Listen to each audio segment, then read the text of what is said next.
Hi, everybody. Welcome to Life Stories Podcast, People Helping People. I'm Shara Goswick, your host. My guest today is Stacey Herndon.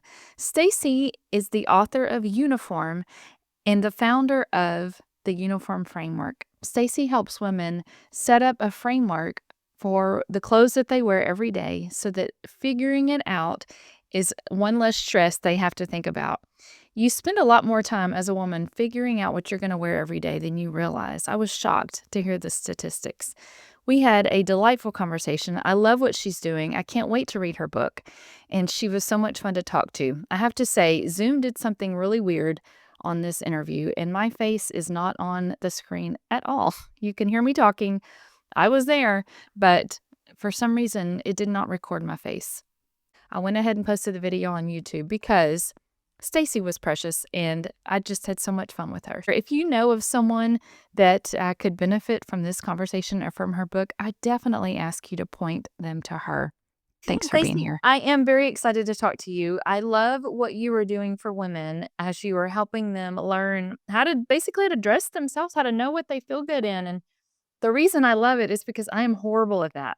And I mean, this is embarrassing, but my daughter dresses me well. I have a sister-in-law who dresses me well, and actually my husband dresses me better than I dress. He can go shopping and know what will look good on me and what I will like, and I would rather all 3 of them do that for me than me have to go do it for myself. So, I think what you're doing is awesome, and it's so important, and there's so many questions I have about the uniform framework, but I want you to tell me why you got started and how much you love it, because I know you love it. I do love it. It's actually kind of a funny story. I did not intend to start a business. I say that I didn't intend to start a business. I was one of these like serial entrepreneurs before this. And I truly feel like and I always really enjoyed style. Like I was one of those people my friends would come over and steal clothes out of my closet. They were always obsessed with my high heel collection. And I enjoyed clothes, but I never really thought about it. I don't even think I realized until, I started doing this that like, styling was even a career for regular people, I guess, like, celebrities get styled on the red carpet, but for just regular people, you don't think about, like, needing it or wanting it or doing it for sure, but what happened to me was just motherhood happened. I am a mom of 7 kids. I'm a homeschooling mom of 7 kids, and I run a business, so it's really crazy around here, and people say, "Esther" really, really busy, and I don't have time for nonsense, right? And so after my 5th baby so my 5th baby was born in July of 2020. We all know what happened in 2020. It was like a lockdown, right? And he was a hard baby. Like, he was super late, my latest baby, and that's saying a lot. He came out, and he was covered in meconium, and it was just, like, all the drama with him. And, like, the world shut down too, so it's just, like, all the stuff going on. But I also, for whatever reason, I think I was 39 when he was born.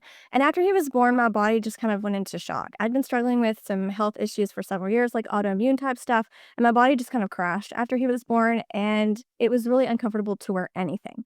Like, truly, I was comfortable in pajamas or like a dress. That was it. That was all I was comfortable in.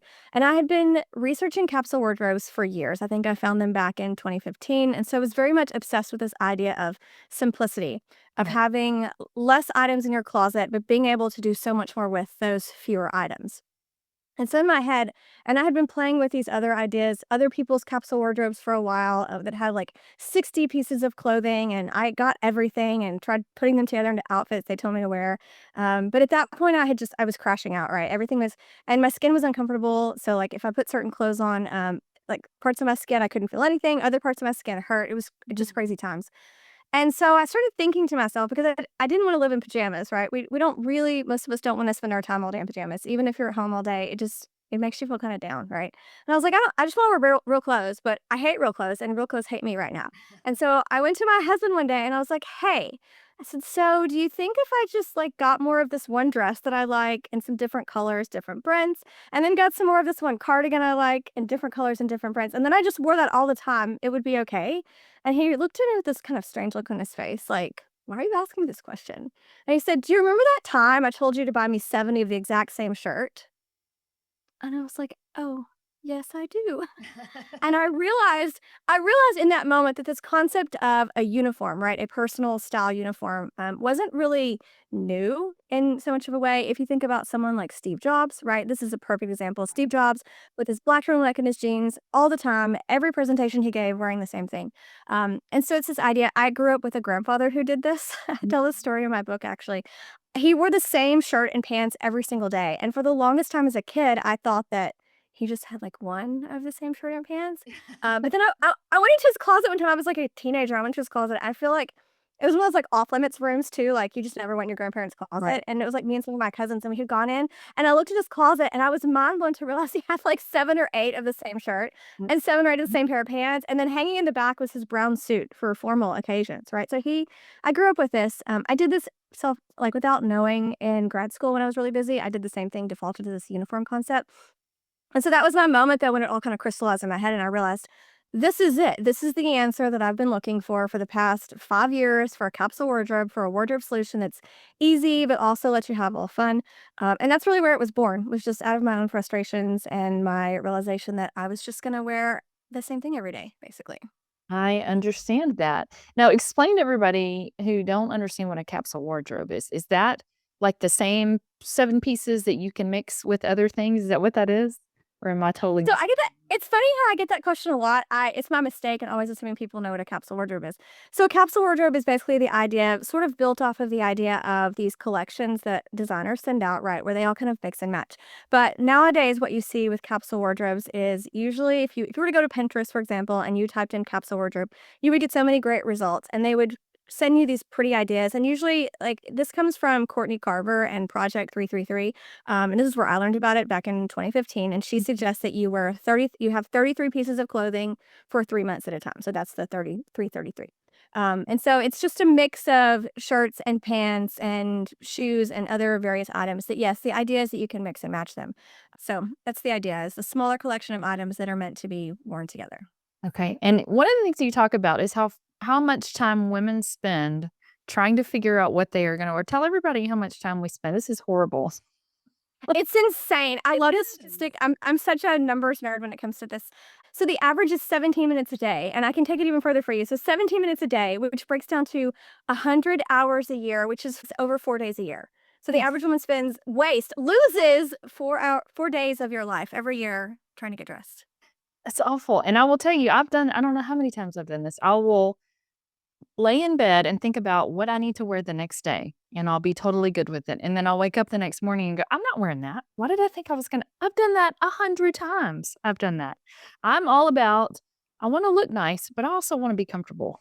I am at the age where comfort is, it's just important for me, but I want to look nice. That's why I think what you're doing is so important because people like me who can't dress themselves or don't want to have to do the work for it appreciate people like you who help. So tell me, if a woman comes to you and she's asking for your help, tell me what you do to help her. So we actually have a process that we use called the 5 stages of style.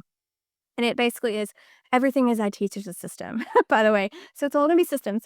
And so this is just a process of learning about style, figuring out how to curate your wardrobe, build outfits, and then some other things that go into it, like even the mindset piece, right? So we start with color. My business actually grew mostly on color analysis. Mhm. And so that's kind of what I was known for. So we start with color because it's such a powerful shift in your wardrobe. I always say that if you figure out your best colors, which you look great in that one, by the way. Thank you. My husband picked this out for me, so There's a lot to dig into there. But no, we start with color because the thing is, color does so many things for your wardrobe, right? Because number one, it builds confidence because it just color makes you feel good when it's the right color for you. I know that for me, if I wear colors that are not flattering on me, I tend to have less energy. I kind of feel like depressed and down. It affects my mood.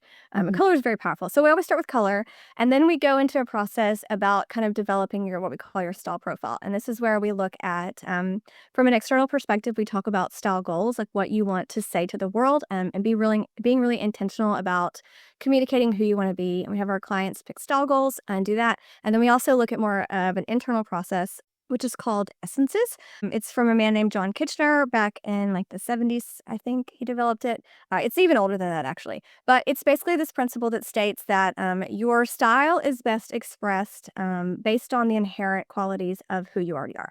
And so we look at things like your facial bone structure and also like the styles that you kind of gravitate to. We have like a whole mapping process built Oh, out wow. where we help people. Yeah, we have this cool report we do, which integrates the color piece and the essence piece. And we give you like, we build outfits for you. It's a whole thing. But after that, we start looking at like fit of clothing and what looks best on your body, what you want to wear. And then we move into the outfit building stage, which is the uniform portion. And then the final stage, the fifth stage, is really sort of the ongoing work like shopping and decluttering, the mindset stuff about how you view your self image, your body image, confidence, all of those things. So it's sort of a whole looping process. And, That's and what I like to tell people is it's a process, right? And we talk about it being a process of starting and ending, but there's no really end to it because as people we change and we grow, and our preferences for style tend to evolve over time. What we like evolves over time, and so we have to kind of evolve our wardrobe with us. But when you have great foundations like color, it doesn't change over your lifetime. The essence bit doesn't really change too much over your lifetime, and so then it's just small tweaks as time goes on instead of starting from scratch and not knowing what's going on. That's awesome. You keep saying "we." Do you have, like, a team of people that do that I with do. you? I do have a team. I say we because I have a great team who helps out and supports. I am sort of the brainchild, and I will disappear into my introverted hole and create things like write books and do things like that. And then I have some great people on the other side who keep our clients really happy and who are more extroverted and really good at that. So yeah, for sure. Do you do is this all done in person, or do you do any of it online to help people, We or do we do nothing in person actually. Really? Really, the whole business is online and virtual. Everything that we Oh, do. wow. That's awesome. Yeah. I mean, really? That's very cool. So you're not, because I thought, well, maybe they're helping, like, they're standing, outside the dressing room door and handing clothes, but you're not doing that. You're No, I That's there awesome. there definitely is, like, most stylists do work in person, Yeah. but yeah, no, as a mom with a bunch of kids, Thanks. schools, my family comes first, and so I built a Absolutely. business that serves we have clients in Australia, we have clients in the Netherlands, we have a bunch in Canada. My assistant's actually in Canada, so, we are, like, very international. I love that. That is And it's a lot of amazing. fun. And man, that totally opens up how much you're able to help people. That's great. It does. I It's a lot of love fun. it. Why do you think we get so, as women, we get so frustrated with having to pick out clothes? Why is it such a big deal? It is because clothing and what we wear is a form of communication, essentially. Mm. It is a way of non-verbally communicating with everyone around us, and so there's a lot that goes into it. I actually built this really cool in my book. I built if you've heard of Maslow's hierarchy of needs, I actually built one, like a fashion hierarchy of needs based on his Oh, wow. principles, and it talks about how, at the base level, if you have clothes on your body, then you're not there, right? Like, you're not in that, like, basic needs. And then the next one is, of course, like safety and security needs, where this would be things like if you have a coat for cold weather, you're not there either. And so what comes after that, right, is the belonging portion, the self esteem, and then the self actualization. The reason is because most people spend their time in that middle section because women get dressed for other women. We get dressed. If you think about when you get dressed, like think about two scenarios. One scenario where you're getting dressed to go on a date now with your husband, and the other one where you're getting dressed, like maybe you go to church, right? Like pretty simple Yeah.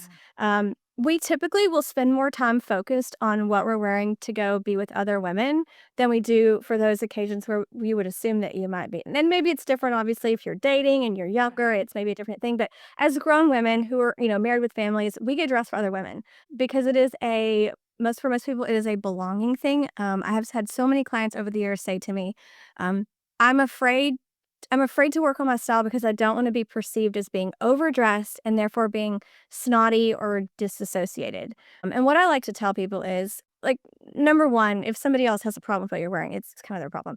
But number 2, like, the whole point in life, right? Like, I know you're a Christian, so the whole point in life is, like, love God and love others, Right. right? And so, like, our second part of that, like, is that we should be interacting with people around us, and we should be impacting them in a positive way. And Right. if you're stuck in your head about how you look in your clothes in that moment, you can't do that very effectively because you're still too much thinking about yourself. But if you can get to a point where you just get dressed and you know that you're embodying, like, who you are, the values that you have, the mission that you have, the purpose that you have, and you're not obsessed with how you look, you can just move on with Right. your day. right? And you can have those moments, those divine moments with people and make a bigger impact in their lives and actually love on people without sitting there thinking about your pants, digging into you because you're uncomfortable. Yeah. Yeah, I agree with that completely. I will say the older I have gotten, because I'll be 52 this year, and something about hitting that 50 mark, it's like you start caring a lot less about what other people think. My husband is gonna say, he's gonna hear that and go, "That is exactly right," because he'll say that about my nails, or he'll say that about my earrings, or guys don't care. You're trying to impress other women. He says that all the time, so I know that's absolutely true. But I'm one of those weird people who I do stay in my pajamas, and my pajamas are like sweatpants and t-shirt during the day. That's why I get very frustrated if somebody doesn't show up for an interview, because I don't do this unless I have to. I don't look like this all the time at my house. If I'm not going anywhere, none of this is happening. I'm also a very much a homebody, and, my kids are grown. Our youngest son lives with us. He is high functioning autistic, but our kids are grown, and so, it's pretty much just me. He doesn't really wanna hang out with me. So I don't have to impress anybody during the day unless I'm going to lunch with a friend or something like that. So I just like being home and being in very comfortable clothes. So that's why I need people like you to tell me what to wear and what looks good, and because 'cause I'm not good at doing that for myself. So it's what's really cool is so when we were working with clients initially and building all of this out, like all these frameworks and systems and things, we would tell people to choose, like, a couple 3 to 5 uniforms for different parts of your life, right? Because 'Cause you're talking about, I have these meetings, and then I stay home, and then you probably have some things you go out. So we actually created 7 what we call 7 foolproof outfits. And so it's 7 essentially situational type things where you would create uniforms. So for you, it would probably be, like, you would have a work one for your calls, and then you would have one that we call maybe, either casual at home. We also built one called loungewear, which is not your pajamas. You can't wear your pajamas, but it's like a dedicated it's a dedicated lounge uniform for Yeah. those, like, lazy days, Yeah. but you can't wear pajamas. Okay. And so it's very, very popular. It's one of my favorite ones. I have autoimmune disease, so I totally get where you're coming from. Some days you Yeah. just don't wanna do it, right? Like, just give me the comfy clothes. And so we actually built a whole uniform category just for that, That's for awesome. people. I would like that one. Yeah, because it's interesting how there's studies that show that, if you do get dressed, it actually increases your productivity, it improves your mental well-being over time as well, like, just getting out of the pajamas, which is why we say even if it's your loungewear and it's Yeah. sort of like pajamas, it's not quite pajamas. Yeah. Yeah, I'm gonna be honest with you. I have this shirt on, I have pajama pants on below this. I don't usually say real pants on whenever I do interviews, and I'll take that out, but nobody else needs to know that. But that's the truth. I don't know, maybe you should leave it, that's really good. No, Yeah. it's the Anchorman special, right? Yes. Yes. I mean, I'm not wearing shorts, but I get dressed from this part up, and then as soon as I'm done, I'm going back into my t-shirts. Yeah, and you're probably gonna pull your hair up, right, and get comfortable? Probably. We have a uniform for that too. Really? Yeah, it's called the hobby uniform, hobby activities. Wow. So, for people who like gardening or if you have a sport you're into, like tennis or something like that, Yeah. yeah, we built one for all the things. There's 7 Is all of that in your book? It is, it's Okay, all well, I cannot wait to read it because this is I gonna don't be so helpful to me. it's really fun, and everyone says it's a really fast read too, so, That's awesome. I'm get excited. all I'm through. excited to Yeah. read it. Okay, so for a woman who feels stuck, maybe she's not like me, she doesn't enjoy hanging out in her lounge clothes or pajamas all day. She really wants to improve her wardrobe, or, feel better about herself and look nicer. What is one step she can take besides contacting you? I'm gonna say color is definitely still the number one thing, just because it is such a yeah, it really is. Like, besides the stuff I mentioned earlier about, like, improving your mood and making you feel more confident, it gives you parameters for your closet. So one of the first things that we ever have anyone do, like, with their color is we have them first of all, we have them organize their closet by color, so that they can see what they have, but then we also have them create a wardrobe color palette. So if you think about, like, a picture, right, like Monet's water lilies, right? It has specific colors in it. He didn't throw every color in the world in there. And your closet should not have every color in the world either. So we typically teach people to focus on like, core neutrals that are flattering for them. Black's not flattering for everybody, so it might be, navy or like chocolate brown or gray, something like that. But focus on some neutrals for your closet so that you have really great workhorses to build outfits around. And then we teach them a concept called signature colors, which is colors that you really love and that you tend to gravitate to over and over again. We usually have them pick 3 of those, so 4 neutrals, 3 colors, and then some different accent colors. So I would say that's the first thing. Even if you don't know anything about what colors look good on you, Right. I always say that There's a whole theory, right? Color analysis is a whole theory behind it. But if you don't know that and you just want to start, like think about the colors that you've gotten compliments in your whole life, or colors that you just kind of love and make you feel great, because those are the ones that most people have a general idea what colors work for them, even if they don't have a name for their color season. So I would say that's the biggest thing, is starting with a color palette for your closet so that you can start to focus and get rid of things that don't work for you based on color alone. Make plans to add things that you definitely need based on color alone, and that will change a lot. Just that one thing. Hmm. I'm thinking about my closet, how if I should go try to do that. What is a common mistake that women make when they're wanting to fix their wardrobe? Do you see something common in a lot of different women that you work with? Yeah, I think the most common thing is absorbing what's out there. So, whether it's walking into a store and just buying what's available, or going on social media and or Pinterest and choosing an influencer or choosing some style and trying to emulate it. If it works, hooray, you found something that works. But number one, how do you duplicate that in your closet and make it work more? And number 2, if it doesn't work, then you start to think, "Well, it must be me. What's wrong with me? Why don't I look as good as this other person over here?" And then it comes back to those first 2 stages, right? It's because something about that piece of clothing or that influencer or whatever your source material was is not the same as what works for you, right? And so instead of it's copying what's working for other people instead of taking the time to really get to know yourself and learn what actually works for you. Yeah, that makes sense. Tell me about your book. Yeah, I know you've mentioned it a few different times, so tell me about it. So we wrote this book. I wrote this book. We did not write this book. I actually wrote this one. I said we because it truly is like an effort with all of our clients. Like I could not do it alone working with clients, but especially like internationally, we just have like stuff. But I wrote this book. Yay. It is the uniform framework, and it talks about it talks about the first part of it talks about why getting dressed is so hard, and I talk about all the statistics that we'd mentioned earlier, and we talk about the fashion industry. I talk about the fashion industry and how, why it makes it so difficult. Everything from, fast fashion to, like, ethical fashion, sustainability, natural fibers and why they're awesome, things like that. And then in chapter 3, we talk about the communication and psychology part of it. And then the next section kind of breaks down the whole uniform concept. The idea of, again, choosing one outfit, whether it's, the thing is, like, your t-shirt and jeans, like, it can be made into a uniform and it can be made to look intentional and great. It's just those little pieces that make it look like I intended to do this versus I just really like t-shirts, right? There's just these Right. small little shifts you can make. And that's what I always tell people, like, what you're already wearing can totally be made into a uniform. We just got to get creative with it a little bit. So we talk about kind of how to do that. And then the most of the last half of the book is the specific things like color analysis, finding your essence, some body typing stuff is in there, shopping, decluttering, all of those things are all in there. That's awesome. All systems, because I love systems. I love it. No, I think that's great. Do you have a story that you could share of someone that you helped that just it was just such a great experience? I have a story. I have a story that, like, isn't a great experience. It is. It's a great story, but I think it really highlights the power of simplifying your dressing in a way. So I have a client. She's been with me a really long time, and she's great. Like, she's a great person. It's not that, but and she's still with me all the time.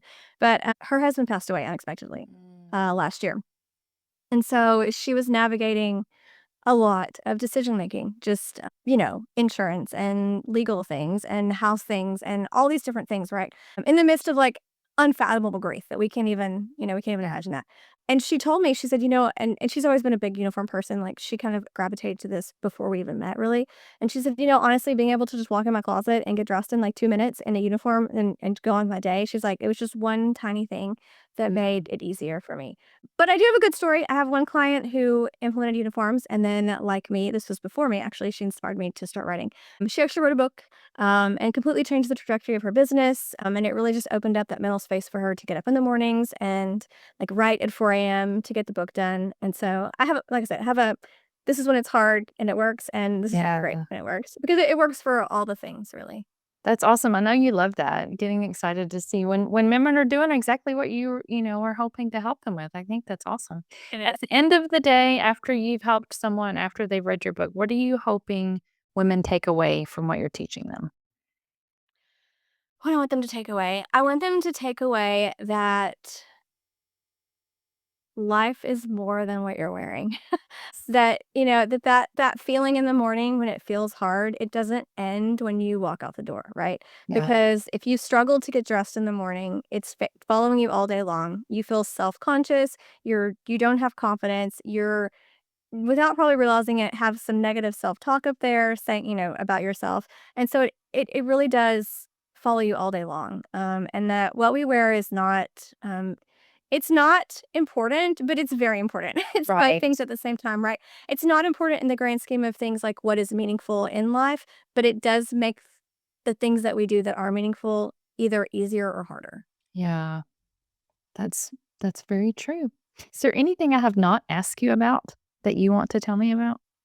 Really reaching a place where your closet is just a tool for you and your body is also a tool within that process, right? So you walk in, you get dressed. For me, I think about like what am I doing today? And for me, I usually choose the casual at home because I'm at home all the time too. And I just choose one of the dresses. It's still the same to me. It's the dress and the cardigan. It's still the same, Yeah. still the same uniform all these years later. I choose a dress. I feel like what do I want to wear today? Do I want to wear black or blue or purple or Yeah. pink? And then it's like walking into a closet full of friends, and I think that that's the big thing too, is that when it's a simple process, it's a joyful process, and so it becomes instead of just being something that you have to do, it becomes an expression of creativity and joy because, we were all created by a creator to be Right. creative, and getting dressed can be both very simple in 2 minutes a day, and it can be joyful and creative and expressive as well. You don't have to pick one or the other, you can have both. Yeah. I love that. I love that. You're making me think. I've gotta go because I haven't picked out a lot of my own clothes. It's like I know what's in there, but I don't know what is in there because I just hung them up. Someone handed them to me. Look. There are 2 types of women. There are women who, like, love to shop and use it as a hobby, and then there are women who are like, "I just tell me what to wear and let it go about my business." There's not really much in the middle. I I found. am that person. I am definitely that person. So, yeah, I don't know why. Well, Stacey, this has been so fun. I could really talk to you all day, but I won't do that to Great, you. I love it. This has been great. I'm excited to read your book, and I can't wait to share this with people because I think there's got to be other people like me in this world who need your help. Yeah. Surely there are other Well, people. I should say, "Oh, yeah, everybody needs help." And we have clients who have come to us who have worked with, like, stylists in person. They've come in and they've revamped their whole closets to the tune of thousands of dollars, right? And, like, a stylist like that, it costs a lot of money. And they end up sure, they've got clothes to wear, but they don't really know anything. Right. All they know is, "Now I can get dressed," but they don't know why, and so, inevitably, when something happens, right, like menopause, you mentioned, menopause, oh my goodness, I have so many clients over 50 because, like you said, it's just Yeah. you kind of don't care as much anymore, you're, like, free to be yourself Yeah. in a way, but, we're trying to empower women to be their own stylist, essentially, to take control of their own style, to learn what they love, why they love Oh, it, to learn what looks best on them, and again, like, there's so many reasons that we do it, right? It's the simplicity and it's the joyfulness, but it's also just like empowerment and encouragement to be, our mission is, encouraging women to experience freedom and who they were created to be. So that is really what I'm trying to do. I love it. Well, thank you for being a guest today. Thank you for sharing your story. Absolutely. And I will be in touch soon. Sounds great. Okay. Bye bye.